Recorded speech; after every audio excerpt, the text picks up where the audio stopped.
Sur le plateau du forum politique, les analystes se sont penchés sur les interprétations controversées du TOFA 2025. Selon leur dire, le TOFA cristallise l'atmosphère des Vodun Days. Ils estiment donc nécessaire que les consultations soient séparées des manifestations. Le TOFA vient pour cristalliser encore la division parce que quand chacun se donne sa liberté de lecture, ça crée une polémique inutile. Alors, est-ce qu'on doit insérer le TOFA dans les Vodou Day?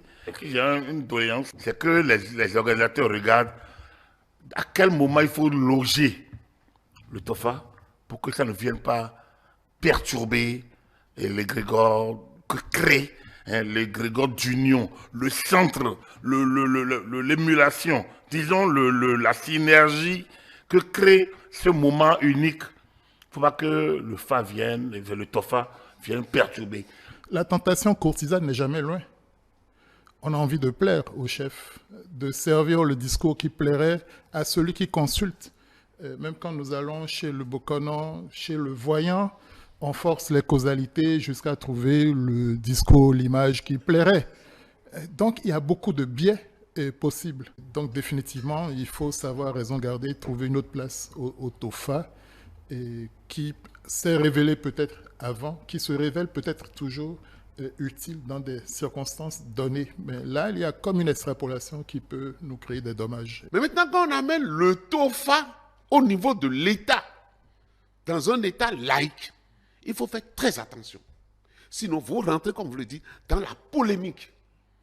Et c'est ce à quoi nous assistons. Alors que Georges Anagonou condamne les interprétations de Kofi Asa sur le TOFA, Agapit Napoléon Maforican soutient que ce dernier est libre de faire sa propre lecture. Le communiqué montre, on ne lui a jamais dit d'aller faire une pareille interprétation. Parce que quand vous faites ça, on peut amener de complications politiques. Nous sommes en démocratie. Est-ce que ceux qui ne sont pas de l'obédience du chef de l'État vont rester là et voir que c'est leur FA là qui est en train de dire et les explications que il faut que dans notre pays, on apprenne à respecter notre État. Il est libre d'interpréter et on ne peut pas faire des limites à l'interprétation. L'opinion même c'est que cette affaire d'interpréter en parlant de Talon, c'est un faux truc parce que moi, Talon ne quitte pas le pouvoir en 2025, il n'y a pas d'élection présidentielle en 2025, donc je ne vois pas où est le problème. Par ailleurs, les invités sont unanimes sur le fait que l'édition 2025 des Vodun Days a été un succès. J'ai été heureux de voir des infrastructures sortir de terre et donner encore plus à voir ce que ça pourrait être et ce que le cadre global de ces manifestations pourrait être à terme. Je crois que ça ne fait que commencer au fur et à mesure qu'on va dégager les malentendus, les oripeaux et corriger aussi le tir par rapport à des erreurs immanquables qui ont pu être produites. Nous connaissons Ouida, mais en une année, ça s'est transformé. La voie, les voies bitumées, l'arène découverte.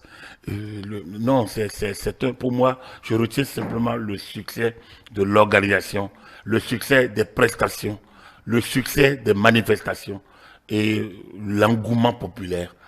Mais l'aspect culturel, les gens sont venus danser, les cocos et tout ce que vous voyez, gougou et tout ça, ça c'est l'aspect, c'est la manifestation extérieure. Ça peut être culturel et ça peut alors rassembler tout le monde, que vous soyez vaudouci ou pas, et c'est ce qui s'est passé à Ouida. D'accord? Un prêtre pouvait être là, il regarde l'aspect culturel, c'est ça qui intéresse. Et cet aspect culturel-là, on a bien développé ça. La réussite aussi par rapport à rassembler tout le monde.